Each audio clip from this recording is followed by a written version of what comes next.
Good day, everyone! Londononion here, finally returning with the second installment of our two-part series for the Elemental Exterminator. Taking a quick look at our agenda today, we'll first go through a recap of our build, then transition into the anticipated boss efficacy evaluation, and we'll end off with some potential retrospective build configurations. We have a lot to discuss, so let's jump right in. So our Elemental Exterminator is led with the Engineer and has the Challenger as the secondary. The Engineer's skill is the Flamethrower. Meanwhile, Juggernaut is employed for the Challenger.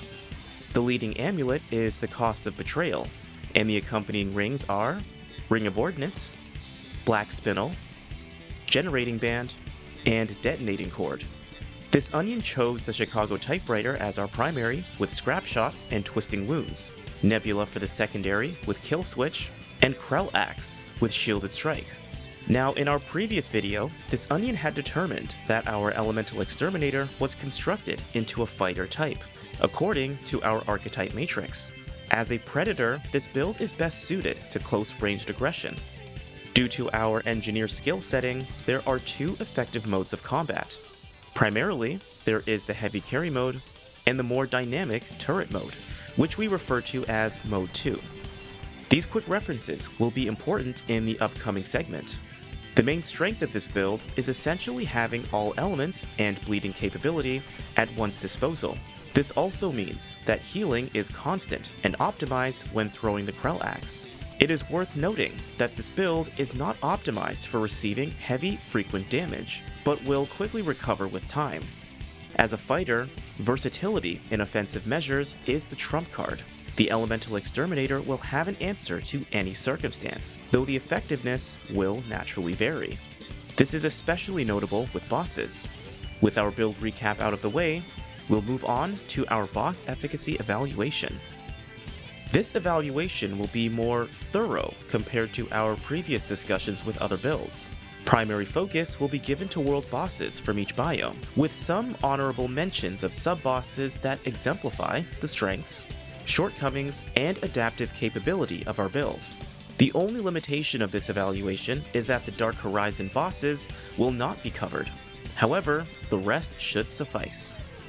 Now, there are three categories I break bosses down to. Similar to our archetype matrix, they are Brawlers, Sentries, and Dynamos. Brawlers are melee-oriented and constantly bring the fight to you.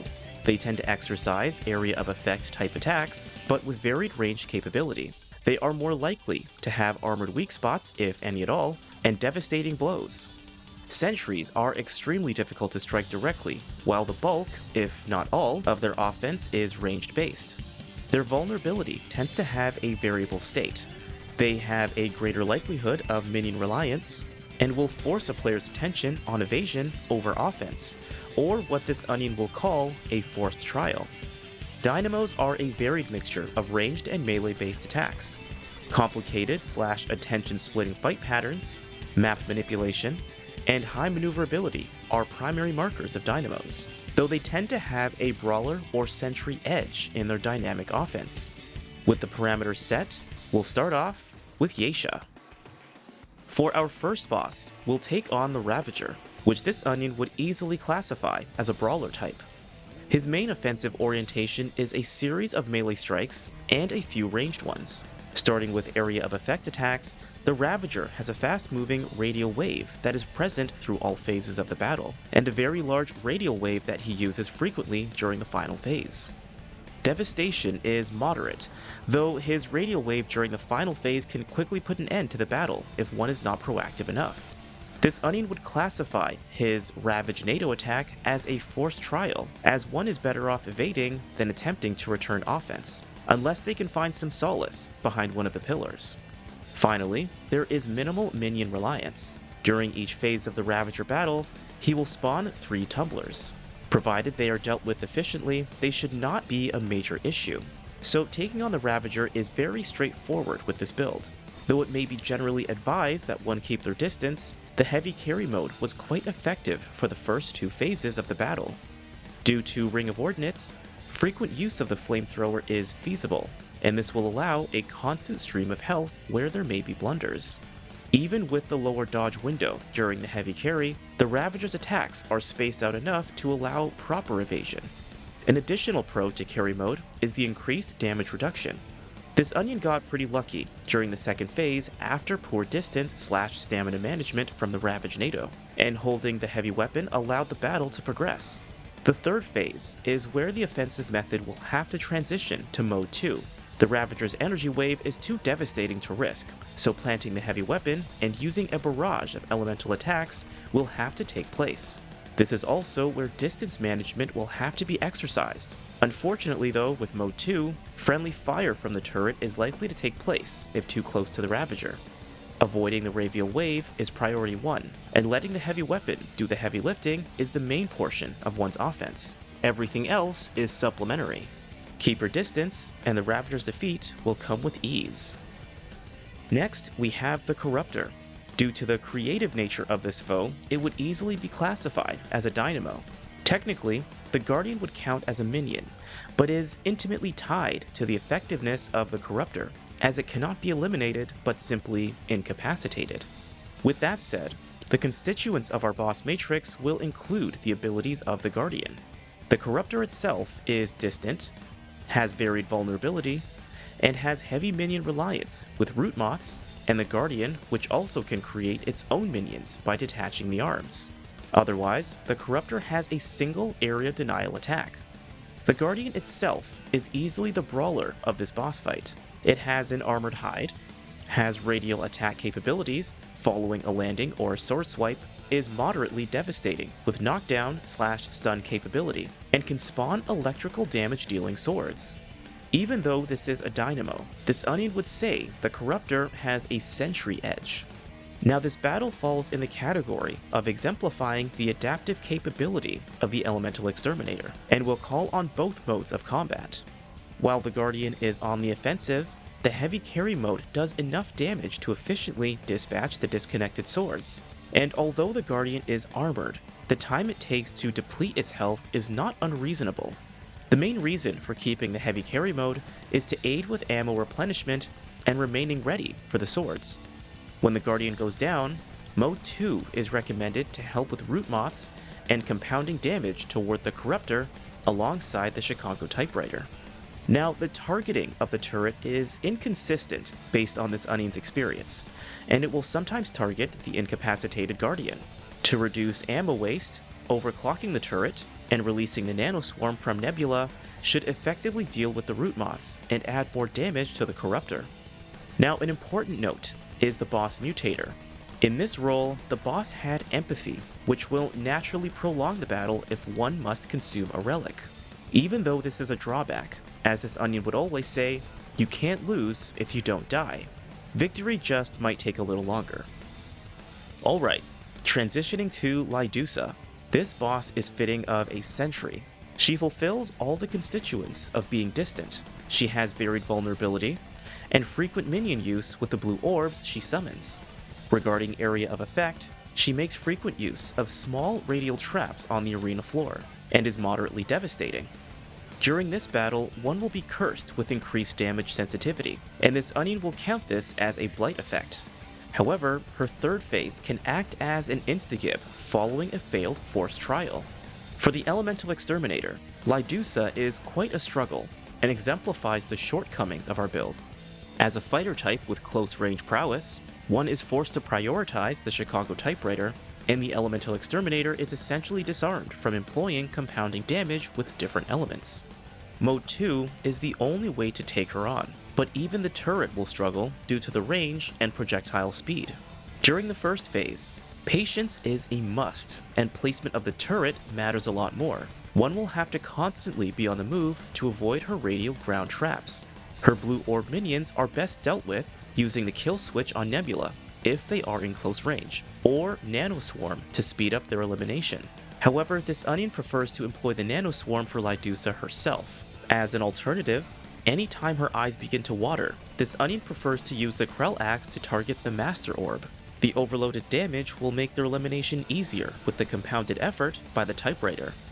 Sometimes the ground traps will be heavily saturated and difficult to escape from before she throws a projectile. As a quick contingency, Activating Juggernaut should help to avoid the stagger and allow one to escape before being struck down. During the second phase, Nanoswarm and Nebula can be used more liberally, as she will attempt to attack at close range and make these offensive measures more effective. Now, this Onion was lucky not to have Empathy and Elemental Resistance mutators, otherwise this battle would take painfully long and prey on one's patience even further.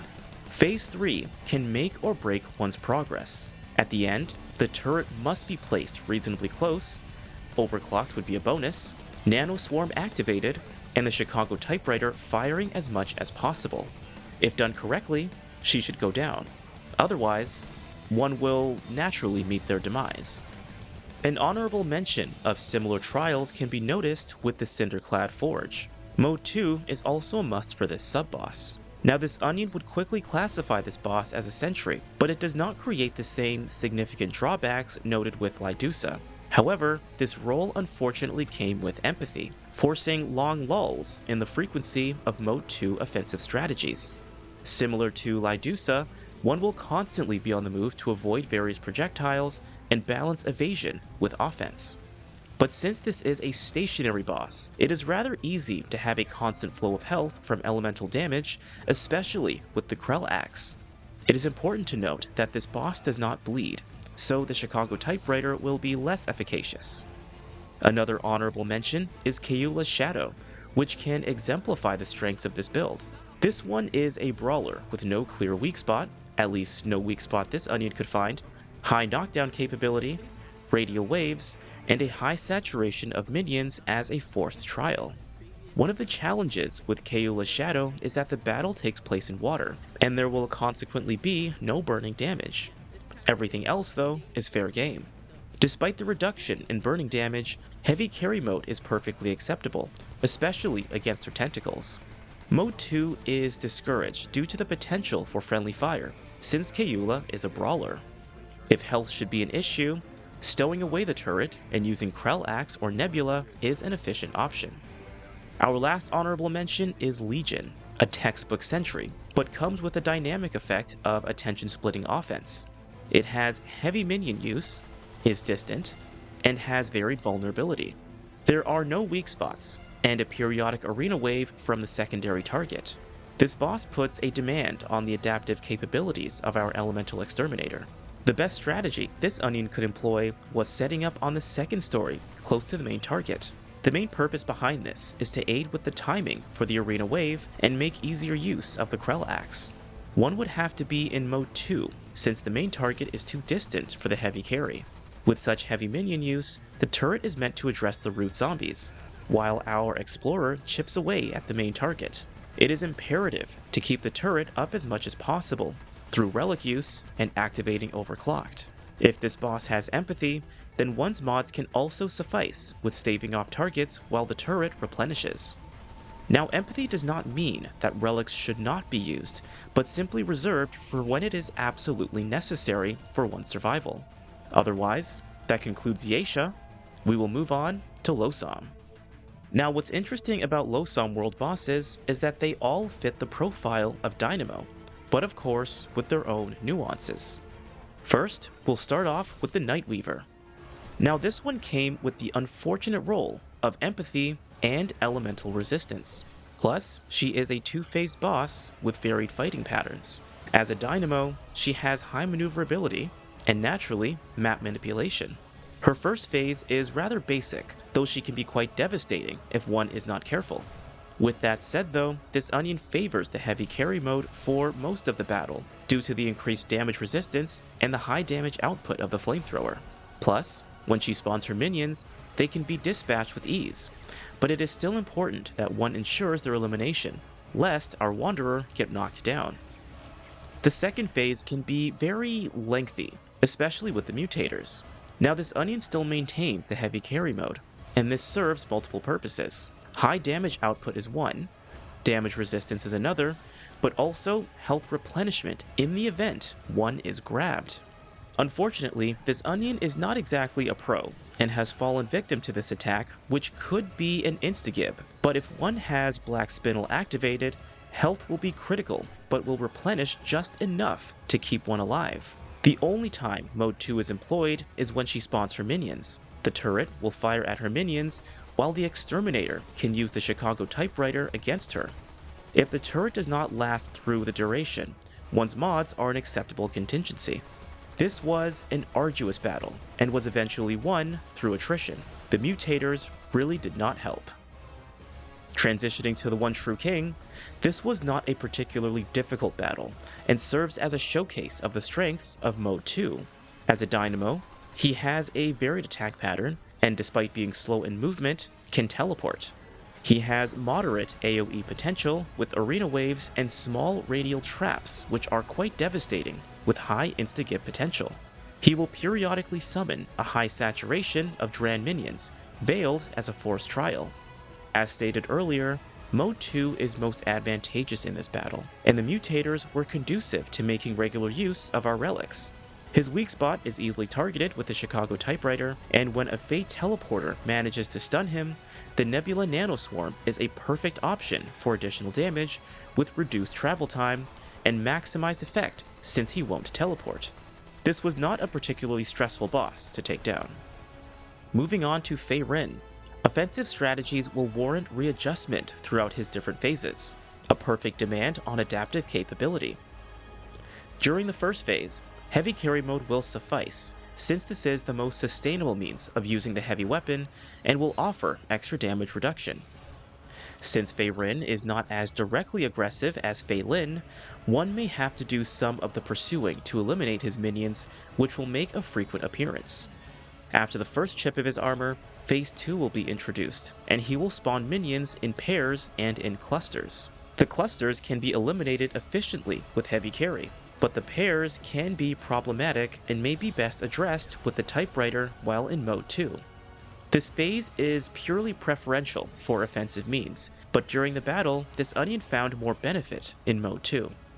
Phase 3 adds the swords, while Faerin continues with his typical attack patterns of minions and sword swipes.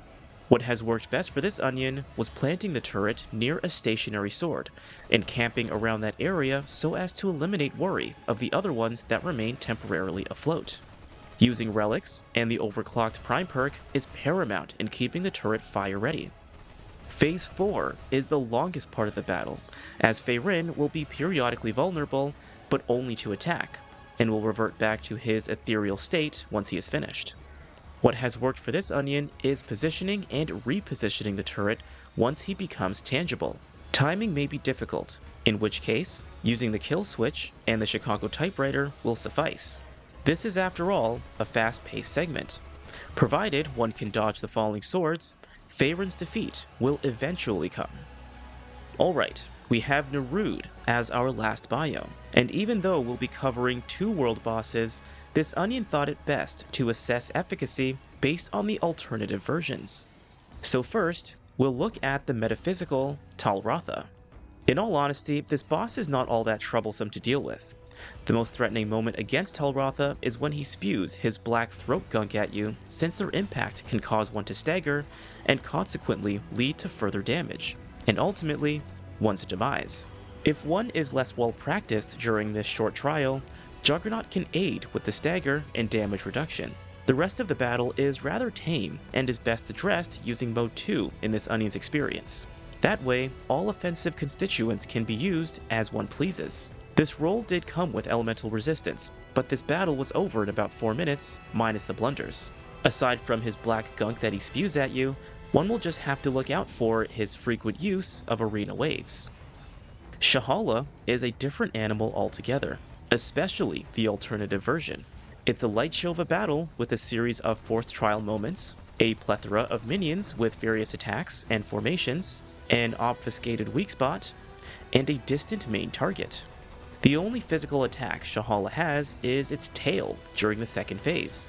Mode 2 is the only mode worth using, and the turret will be responsible for a good chunk of the damage dealt, since Sha'Hala will essentially force one's evasion over their retaliation during some portions of the fight. There are 2 forced trials that are worth mentioning, and both are during the second phase, involving a miniature black hole. The first one is when Sha'Hala slowly makes its way across the arena with a continuous beam from the orb and a vortex effect from the black hole he summons. The beam is slow enough that attempting to dodge through it will likely result in damage, though this onion would speculate that the fitness trait would work well with this. What does work is laying down as much damage as possible until he backs off. With our current weapon setup, this will take some lengthy fire from the typewriter, and can be supplemented with the kill switch mutator. The second force trial involves another black hole, but with ice projectiles, at least I'll assume that they are ice projectiles, emanating from the center. Upon impact, these will have a staggering effect and likely subject one to further damage. Activating Juggernaut is heavily recommended. Based on the cooldown time, one should have it available by the time Sha'Hala's attack cycle returns to this fourth trial. Sha'Hala's main defense is the overwhelming offense, and the best way to respond is with one's own arsenal of varied attacks while surviving a brutal game of dodging lasers. Overall, our Elemental Exterminator seems to have the easiest time with brawlers, an interesting time with dynamos, and a challenging time with sentries. Now, one last segment this onion wanted to touch on was some retrospective build amendments. Even though this onion enjoys the build as it is, there is some room for changes that may be of greater benefit based on the direction of the build. Looking at our rings, this onion would consider switching out Detonating Cord with the Red Ring of Death, Shadow of Misery, Stone of Malevolence, or potentially Timekeeper's Jewel. Each of these rings would play toward the strength of inflicting elemental damage, whether it be for increased overall damage or a source of mod power for more frequent mod use. My initial selection of the Detonating Cord was intended to be a failsafe. As a fighter, chances are relics would be used in the event of emergencies or in close proximity to enemies, but this is mainly useful for common foes. Against bosses, the other rings would likely prove more useful. Aside from the rings, this onion was recently informed on his ignorance of important fragment mechanics. Shout out to the Warrior's Code for informing this onion on fragment infusions. After gaining some understanding of the different possible fusions, if this onion had to rebuild his fragments for this build, Cleric, Flash, Tank, and Protected would be the top areas of interest. But based on the list of potential fusions, there are of course more possibilities worth consideration. Now I construct these builds with the philosophy of, you can't lose if you don't die. They are ultimately meant to be generally effective enough to have an answer in virtually every circumstance, provided one's skill, or lack thereof, is not the reason for their demise. However, every archetype and pairing will have their fair share of weaknesses based on their natural abilities and the biomes they explore. My designations of archetypes and bosses is experimental and is consequently open to revision. As we construct and explore more builds, our categories may be subject to change or addition. Otherwise, that concludes our build for today. It's been Londononion, and I will see you guys in the next build series.